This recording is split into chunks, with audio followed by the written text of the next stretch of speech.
side at this point in time, like more pressure than it would have had on the group number A.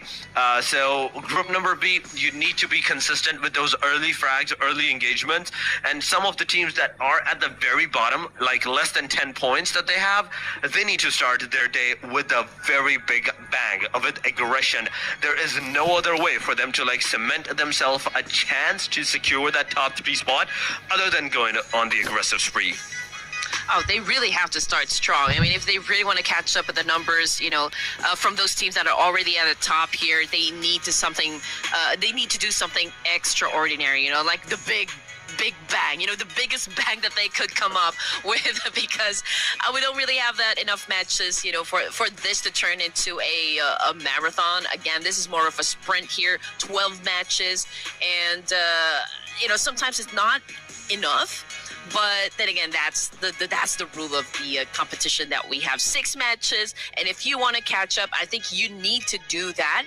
High aggressive play during the first 2 games, just like what you mentioned. I mean, right now they would have to play for 12 matches, right? They would have to play up until the point that every single match that they're playing, it's considered like the double match at that point in time. They're wrapping up the points of their previous day that they were not doing good, and at the same time, they would have to put double the effort in everything that they're going to do from this point onward. There is just no other way. Aside from all of this, we do have our first game, ladies and gentlemen, right here and now, as we go straight up into the Sandhawk, the very first match of this action of the Asia B. The plane line, it's not gonna matter whatsoever, as you can go wherever you want in the Sandhawk match. Yep, the rumble in the jungle has already begun, ladies and gents, and you know, this is a very small map here, so the teams can go, you know, wherever they like, to be honest. But the tricky part when it comes to Sandhawk is that the circle is very erratic. And you need to be able to have a good sense of like where you think is the circle gonna land next. If you master that skill, I guess it will be easy for you to actually, you know, decide what kind of rotation you're gonna have for Sandhawk. But then again, you know, that's it takes a while. It takes a lot of experience for you to be able to do that. But this is the current situation, ladies and gents. We got, of course, Myanmar. They might go up against, you know, Bhutan, just considering how close they are at each other. Hattin is highly occupied or highly populated as well. We already got a first blood over here. I think Bhutan was able to take a point from Myanmar. Oh my god, that is absolutely true. They actually managed to secure that early elimination, early frag right here and now. And now with this, there is like the chances of Myanmar like losing out these fights and something. But UMP45 from Mernet, it's doing amazing. It's doing good. But let's see. Let's watch the first blood in the big screen, ladies and gentlemen. How Caesar used that 1897 straight up on the face, got that knockdown and the confirmation. After this, Myanmar, now they have to like put up some like more effort than they are already doing into the match, because they have just lost a very crucial player at a very crucial time. This is just the start, and already within the 1 minute marker, you're gonna lose a player like that. This is not how it works. But there are more teams into the proximity of each other. One is Pakistan, the other one right close to their like proximity is going to be the name that I do believe so, Indonesia.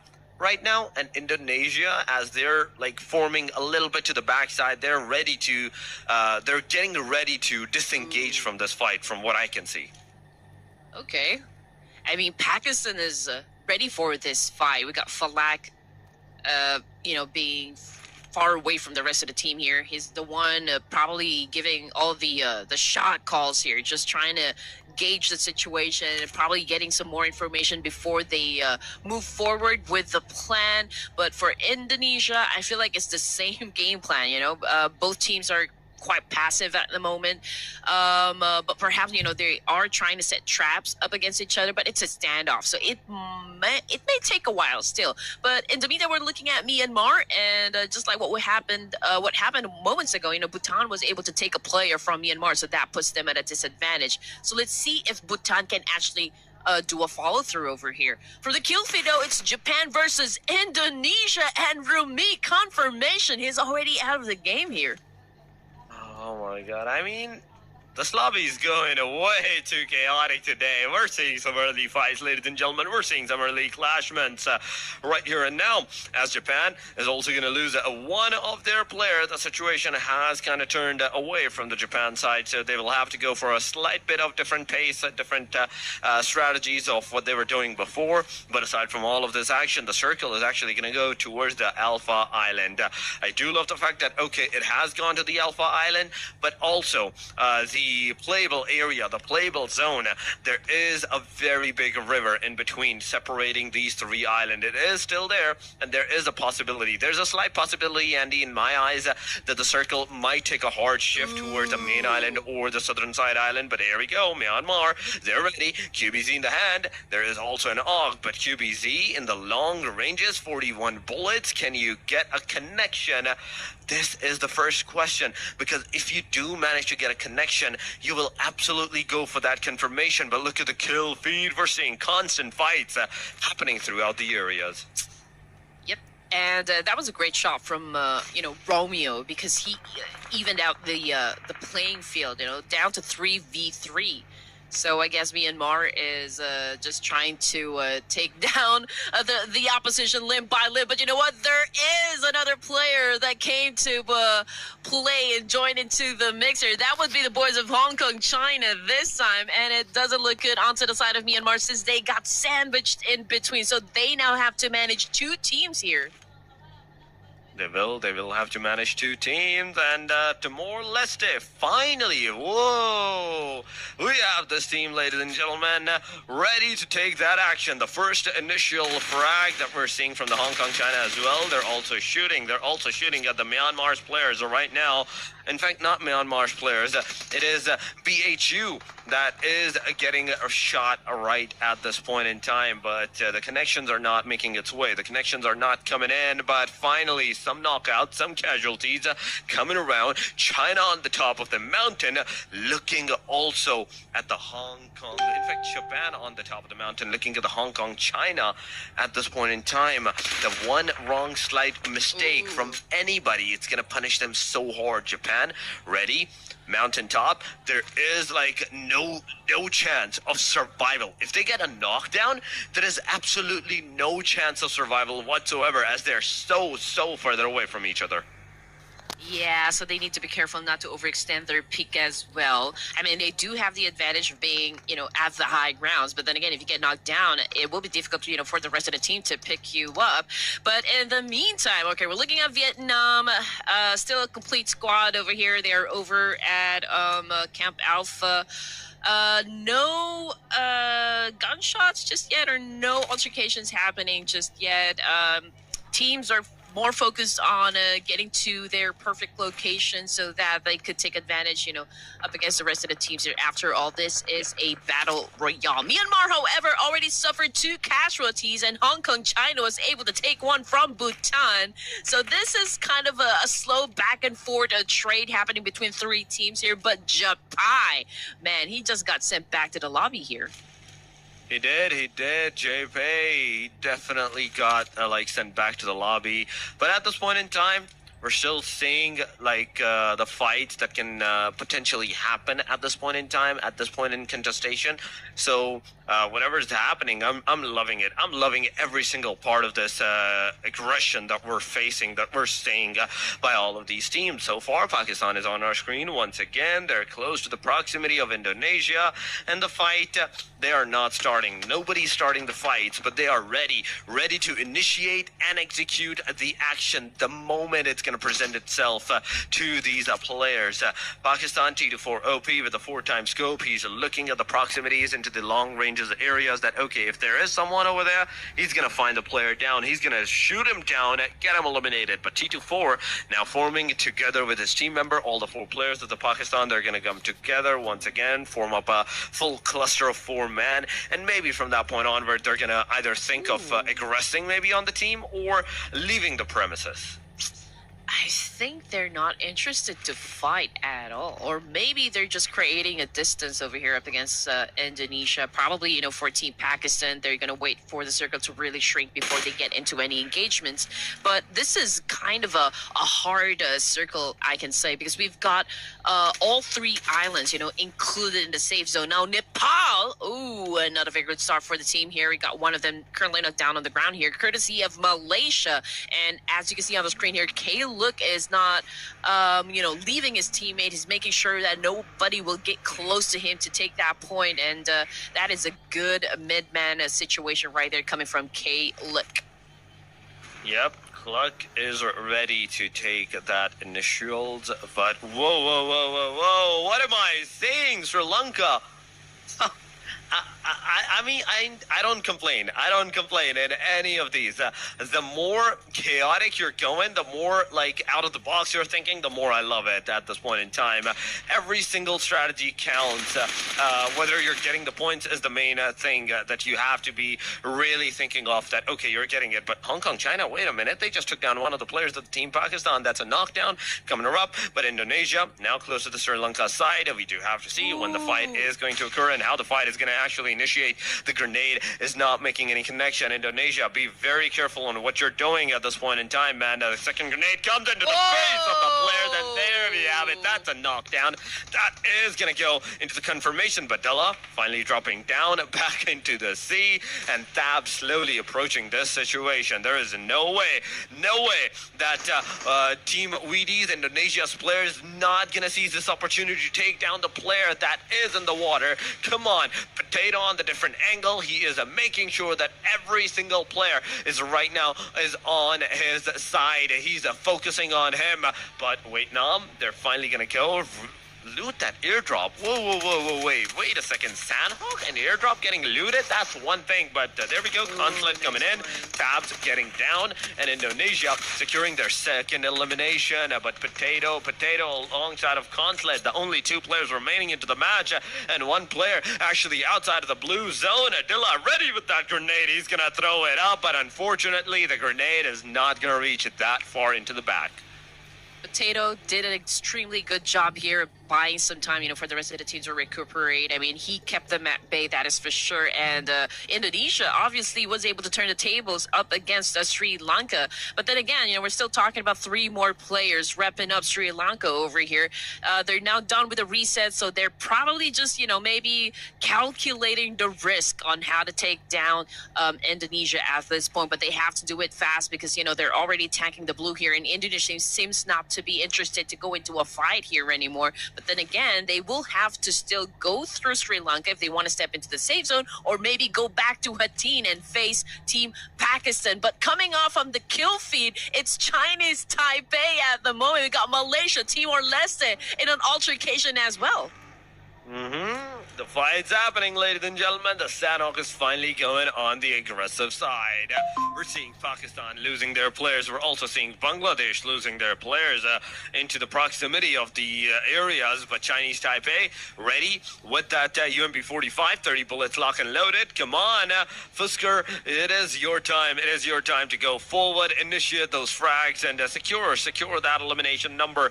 But Team Pakistan down to the last player. It is IQQ.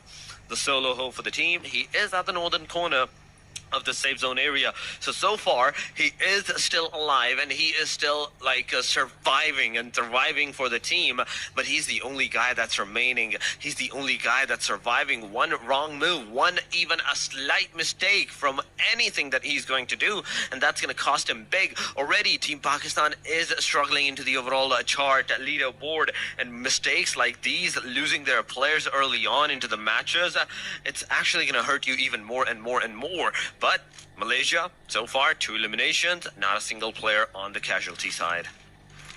But that's the thing, though. Myanmar and Malaysia needs to settle the score right now before they step into the zone over here. Or better yet, suffer the consequences of being in the blue zone. But since we only have like a portion of boot camp still included in the zone here, any team, or like which of the teams is going to be winning the fight will then have to cross, and they will have to swim to get to the other side. So that could be very difficult. So, I mean, both of the teams, even if they're going to fight, even if they're going to be winning the clash, it's still going to be hard for them to move forward, to the next stage, considering the situation that we have. But it is so amazing just because of the fact that, what stage are we on? And we still got 15 more teams here. I think this is the stage number 3 that is about to occur, if my memory serves me right. But will have to see what really the stage is until we can get a confirmation on that. We can just assume. But Indonesia, beautiful Razak, beautiful shotgun man, getting those eliminations. Beautifully for yourself. That's the third one that you're going to have. But Kasim, in the meanwhile, in the different areas, is also getting taken down. So it's a back and forth casualty coming around. Still, not a single full team has been eliminated. I love this fact that, okay, the teams are still alive. The full-fledged teams are still alive. We're only losing a single 1 or 2 players, but a grenade on Ryan is going to do a lot of damage and finally going to Mernit down as well. As Mernit is down, we're going to have our first initial team elimination. That is on the Sri Lanka side. Beautiful job done by Malaysia, but oh my god, he barely managed to heal himself back to the 100%. Beautifully done, man. For a second, I thought it was the end of that player at the very least, but suddenly they're back on their 4-man.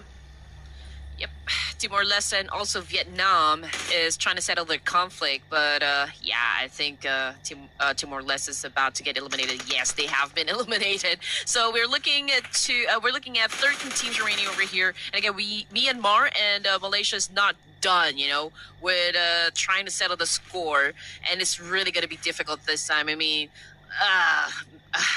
it's already part of the blue here, and Myanmar. Romeo just got eliminated, the last man standing here, and so they are out of the game. But then again, Malaysia, what is going to be the next step for the team? You guys will then have to swim and deal with the other teams from another island. But coming off the kill feed, it's Hong Kong, China, if I'm not mistaken, also having an altercation inside the map here, but just couldn't figure out who they're going up against. Was it Indonesia? Yes, I think so. That is true, but going back into the match, it is 15 minutes that has passed so far, Andy. 15 minutes have passed, and already there's 11 teams remaining into the area. Chinese Taipei, they're finally going to be eliminated as well. We're going to see the casualty done. 11 teams with 29 players. There is a lot of pressure. There is the, kill feed going so fast, like it's still going on. We're seeing a lot of casualties still around. Bangladesh finally coming in for that rescue. Team Pak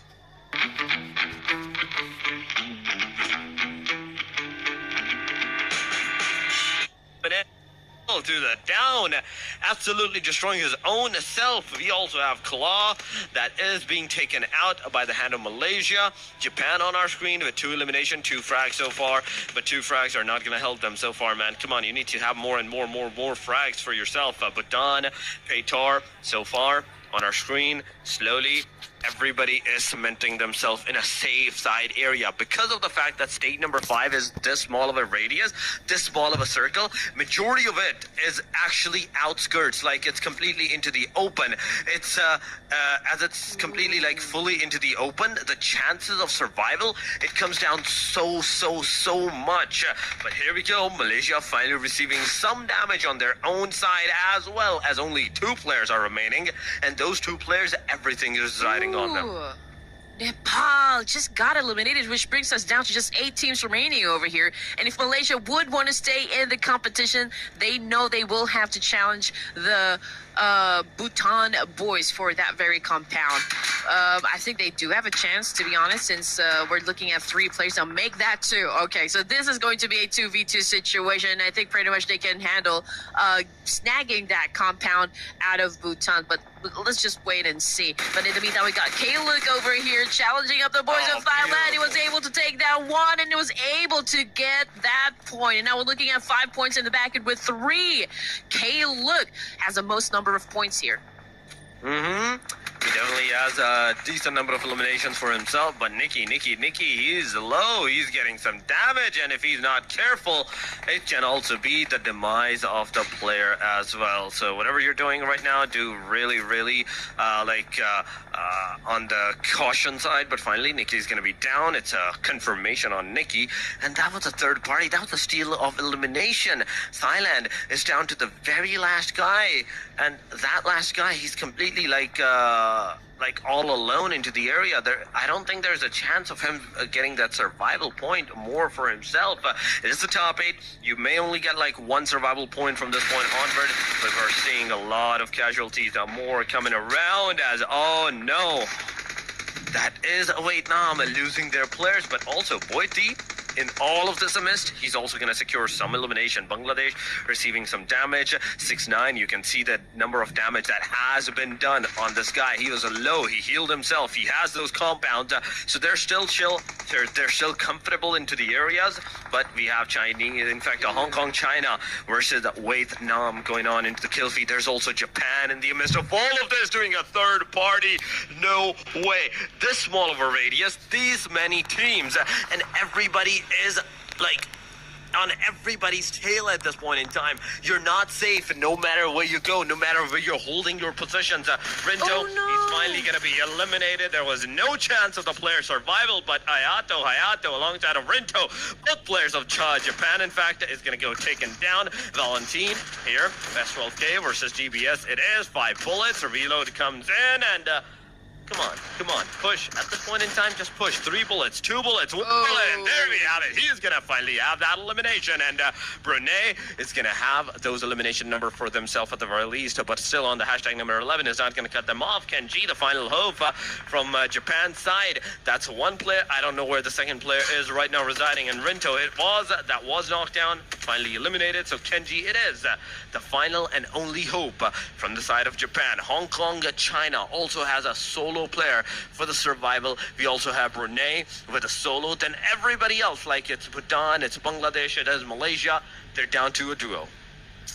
Yep, and Malaysia down to their 2 players, but since Myanmar and Nepal, both teams have already been eliminated, this is their chance to make up for those points, and maybe, just maybe, they can do it big here for Sandhawk and maybe overtake a team in the leaderboard ranking. But in the meantime, we're looking at Bhutan here. Got Paytar, we got Hades, and they're hunting down Aimbot here coming from Hong Kong, China. As you can see on the screen here, he's trying to pop some smoke so that he could easily get out of this situation. But I don't think Bhutan is going to let that happen. But let's see what Aimbot is going to do in this situation. We got Hades trying to make a move here. It's a 2v1, and there you go. It was Kaluk of Malaysia that actually scored the point. A little slow on the trigger. They're coming from Bhutan, but then again, Kaluk has the opportunity to score some more. I mean, he knows exactly where these 2 players will be coming from, right behind this boulder,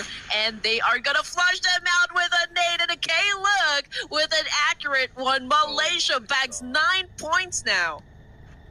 9 points. That's a very, very huge number, man. That is a very huge number. But finally, we're down to the top 3, ladies and gentlemen. It is this top 3 that's going up against each other. You can see Bangladesh 6-9 are ready to take that action. Bangladesh with a 2-man standing.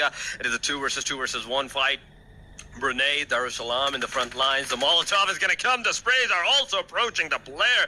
But suddenly, he's very, very lucky to be able to survive from all of those shots, all of those Molotov that came into the way. But finally now, Bangladesh will have to get out of that compound. The players are waiting. But wait a minute. They're denying those elimination, and they're definitely going to deny all of those elimination to the players. They're going to get eliminated by the play circle. And in the meanwhile, we're also having the players from the side of Malaysia coming on to the fight, and Brunei is going to be taken out, but not before he actually took out a knockdown on the player. But in the very end, it is Malaysia that's going to have the winner chicken dinner, ladies and gentlemen. This is the first match of the day of the Asia B, and we have Malaysia for on the #1 spot in this match. Yep, and it's also a great performance coming from Bangladesh. I mean, day #1 for them, also quite explosive. So I don't even doubt it that Bangladesh has another trick up their sleeves here to show for us. I mean, it's so amazing that they are actually maintaining their pace, you know, in this competition. It's been a long time coming, and I would love to see some more, you know, from Bangladesh, as I know you guys brought a lot of fans also down there in the comment section to support you in this tournament. But then again, we don't want to take away the spotlight, you know, from Malaysia. As you can see on the screen here, these are the stats. Kaluk with the most damage over here, 2 assists coming from Yamil, and then Kaluk again with the most number of elimination points.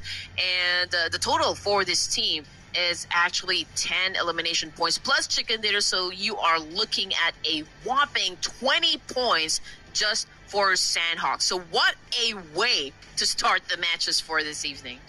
That was amazing. This match definitely went amazing for the players. But going on to the WWCD stats, all the 4 players, the stats individually, look at Kaluk.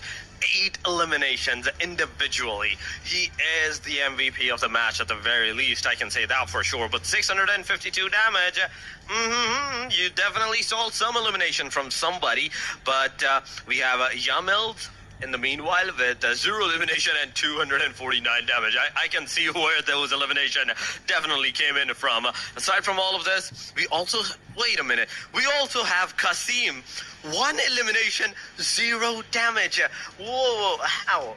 My main question is, how is he able to get that done with 0 elimination? There should be like 1 or 2 damage at the very least, or maybe it's that minimal that it didn't even consider a 1 damage whatsoever. But elimination-wise, we have a total of 49 elimination in the match, with 51 knockouts, 6,294 of the healings, 10 revives, 80 throwables used. Still not a very good number. I would love like 150, 200, close to the proximity of those throwables used in Sandhawk, and more on that in the Wrangles and whatsoever. But 376 meters of the longest elimination distance. That's a number that you can actually say that, okay, considering Sandhawk, that is very huge. And we're done with the warm-up, ladies and gents. Of course, that is Sandhawk for you. But head-to-head, we got Malaysia versus Hong Kong, China. 10 elimination points, so that's 10-8 favoring Malaysia.